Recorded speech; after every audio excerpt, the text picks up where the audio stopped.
was Luca's closest friend. He possessed many fine qualities, but subtlety was not one of them.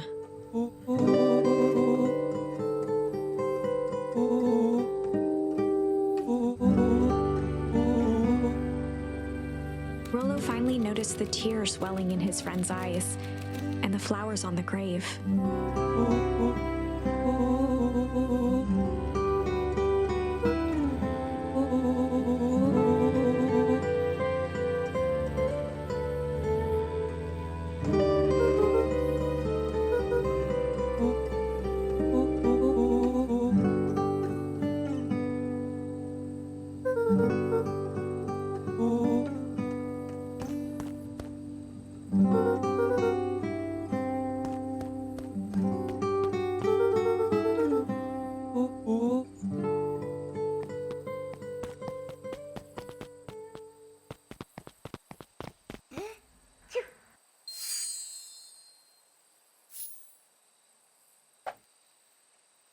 Wonderful! I had a good feeling about you from the moment you opened my book. That charm is a very special thing. Very special indeed. Keep hold of it for now. Its purpose will reveal itself soon enough.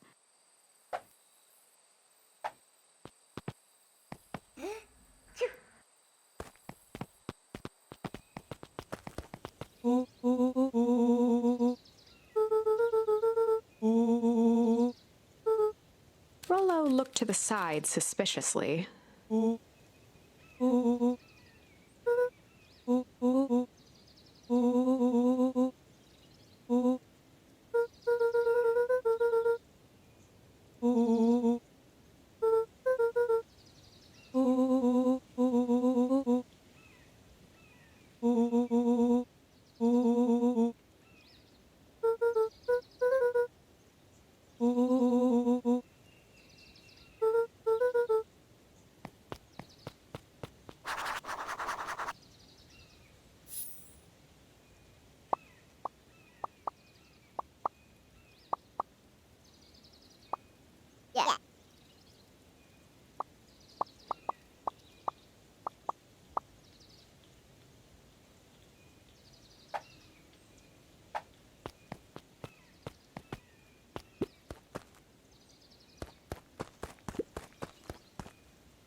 Dear reader, forgive me for this interlude.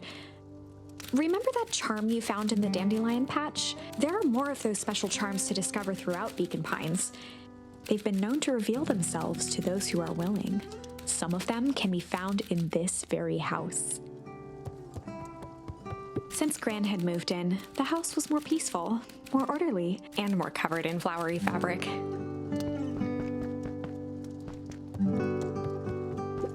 One of his father's old stethoscopes. Luca had spent countless hours listening to anything and everything with it. Not for years, though.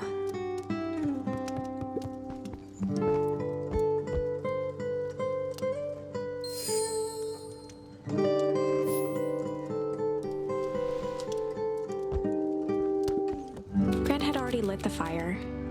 She kept a warm house, as if by grandmotherly obligation.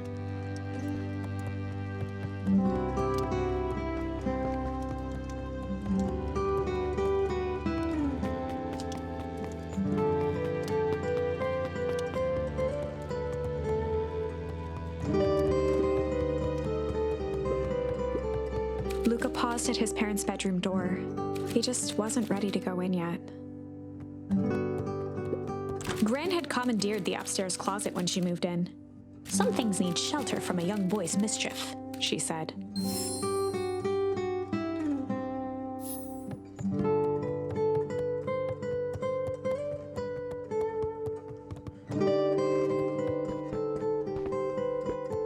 Luca tossed on his favorite old sweater. Even though it was the first day of summer, a chill still hung in the air. Gran's moving in meant that most of Luca's things had been crammed in the corner. Luca was somewhat annoyed by the situation.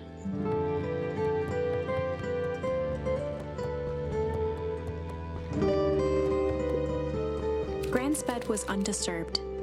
Luca didn't mind that she had a habit of falling asleep in front of the fireplace. It meant that he could read late into the night.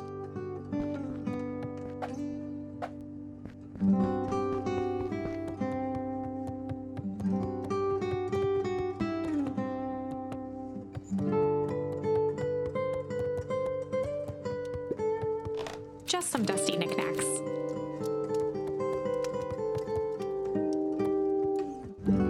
An array of prepared meals crowded the refrigerator, each labeled with the day of the week. A pair of dull scissors, a broken can opener, a mostly empty bottle of glue, and some loose string.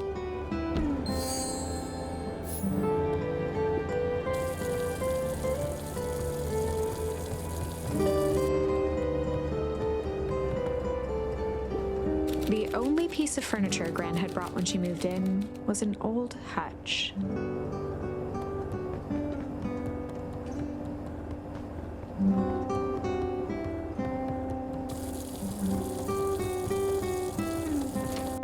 Oh my, this is quite exciting.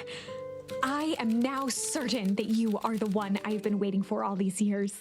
You'll recall I was a bit coy regarding the use of charms earlier. Excuse me, I tend to have a flair for the dramatic. You are about to encounter your first turning point. There are certain times in this tale when everything hinges on a single word. Step forth, dear reader. A sturdy old wheelbarrow. Young Luca would spend hours hiding in the bushes, waiting for a chance to jump out and startle his mother. She always enjoyed humoring him by feigning terror.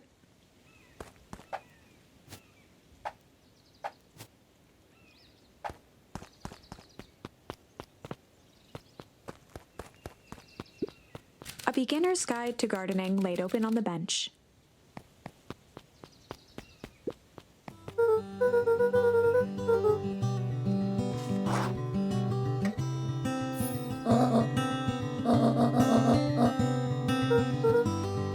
The less Gran knew, the better for everyone involved.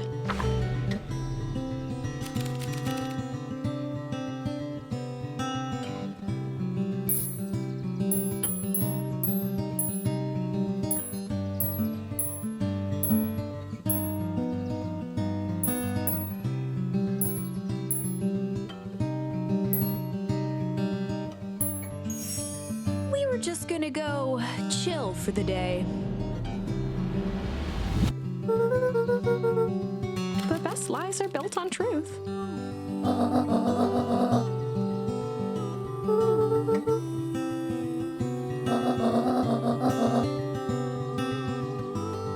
Easy. Impressive. You've managed to navigate your first turning point without too much of a mess. That is the power of charms. A single word can change everything. I think it's time to introduce you to the Chronicle. The Chronicle is a record of the decisions you've made. You can see the turning point which has been revealed. At any time, you can use the Chronicle to go back and invoke different charms, creating new branches. Luckily for us, this is the one and only turning point where the charms won't dramatically alter fate. It's the perfect opportunity to experiment with rewriting things.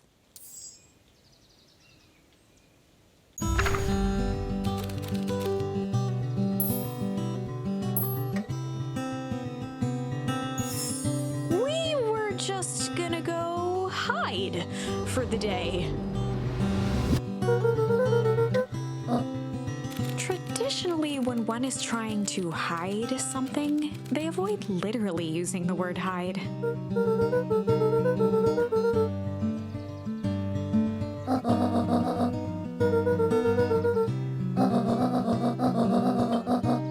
All's well that ends well.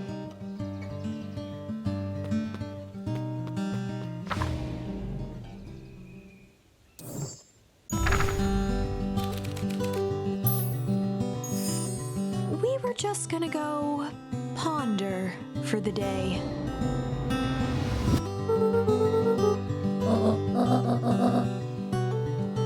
This was Luca's chance to sell his alibi.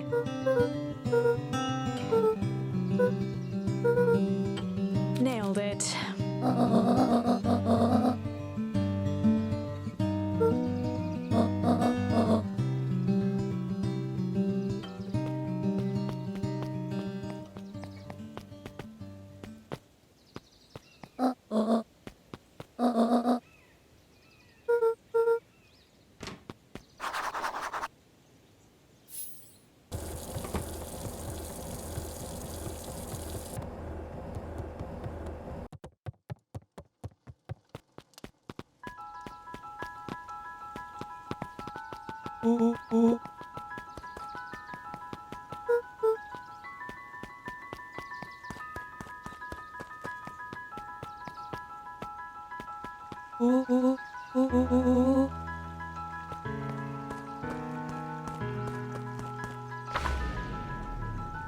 Chapter 2. Welcome to Beacon Pines. For many years, this valley had been a small mining outpost. It wasn't until Sharper Valentine built his fertilizer company that Beacon Pines was established. Over the next 30 years, the town had grown and prospered until the foul harvest and his sudden death. In the 6 years since, everyone was simply trying to get by.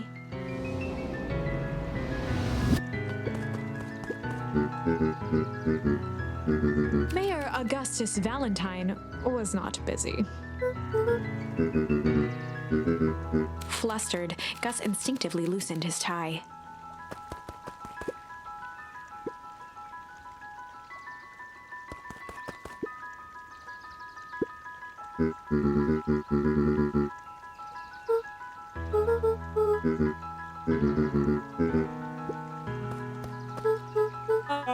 William Kerr was the CEO of Perennial Harvest Company. He had become a fixture around town over the past few years. After the failing of Valentine fertilizer, the town was hungry to welcome a new source of employment.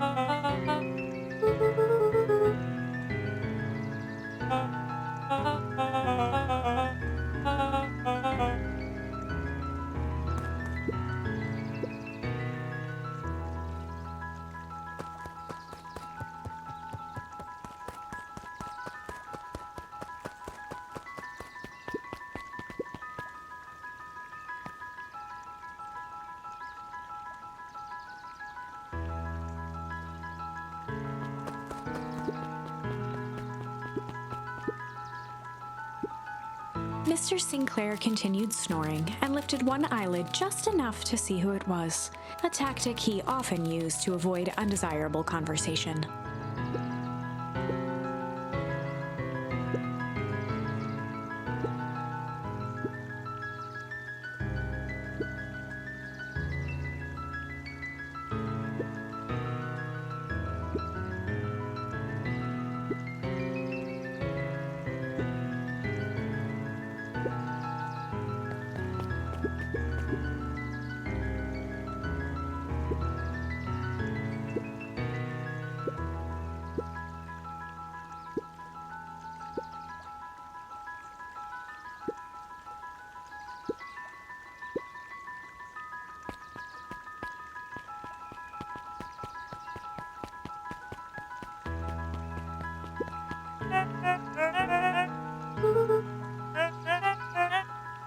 He pulled a pen from the pocket of his sweater vest and began to frantically jot something down on a clipboard.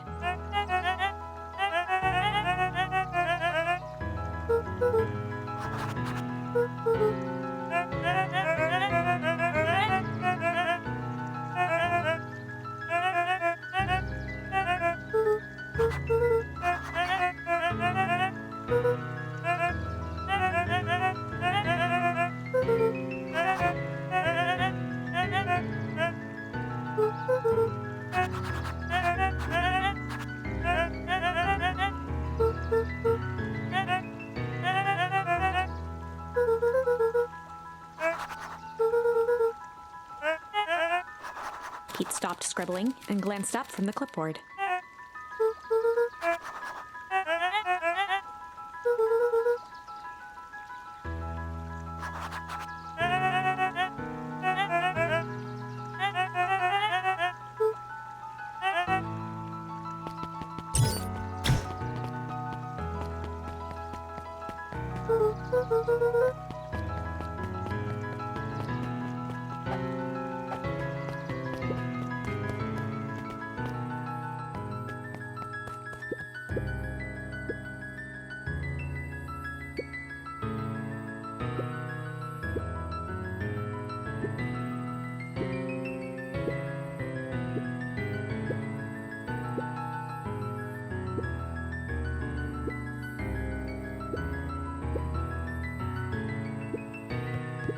Whenever Luca saw his dad's chair by the pond, it reminded him of the days they'd pack up a couple of sandwiches and fish until sundown.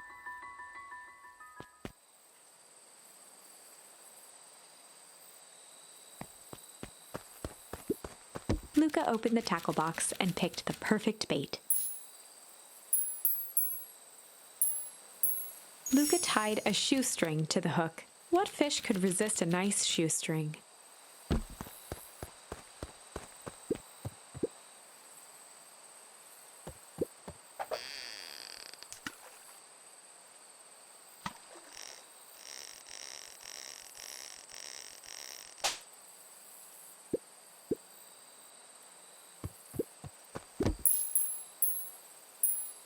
Luca tied a shoestring. What fish could resist?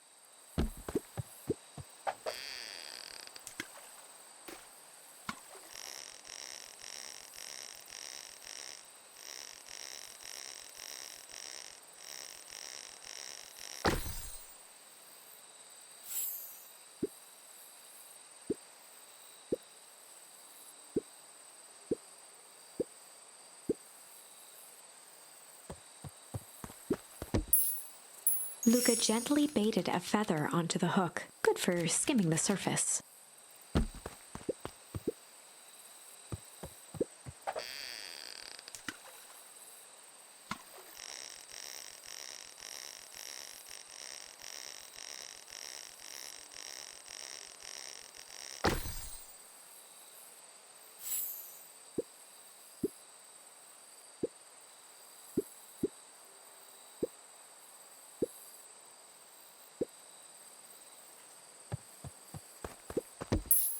Luca tied a what fish could resist an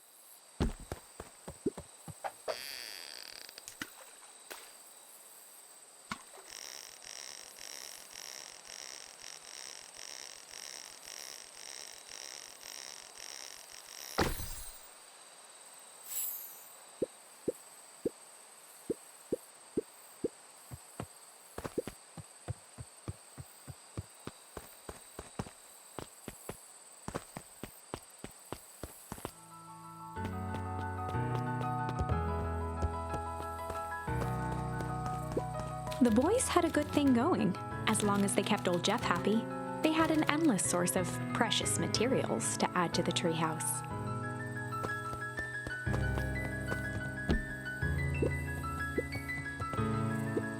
After Luca's father had passed, Rollo became obsessed with them building their own Hank atomic star scraper. It was some time before Luca realized it was Rollo's way of keeping him occupied.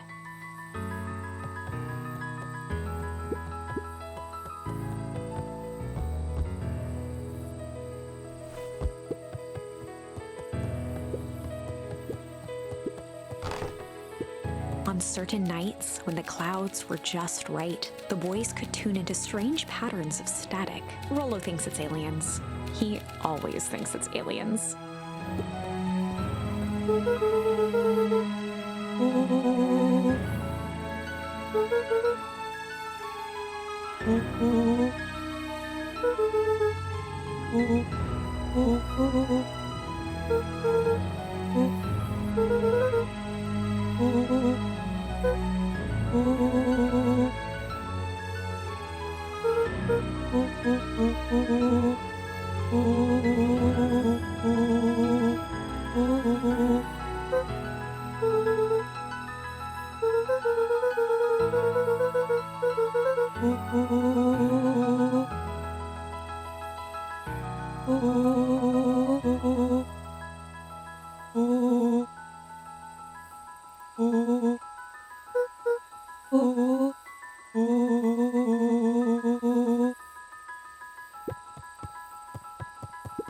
Luca's winter coat decommissioned for the summer.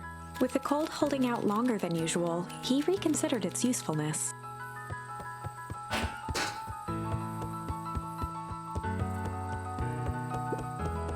Luca looked up at the satellite dish. Rollo nearly killed himself putting that up into the tree. While it didn't turn the radio into an interstellar communicator, as he'd hoped, it did at least boost the signal enough to overhear truckers one town over.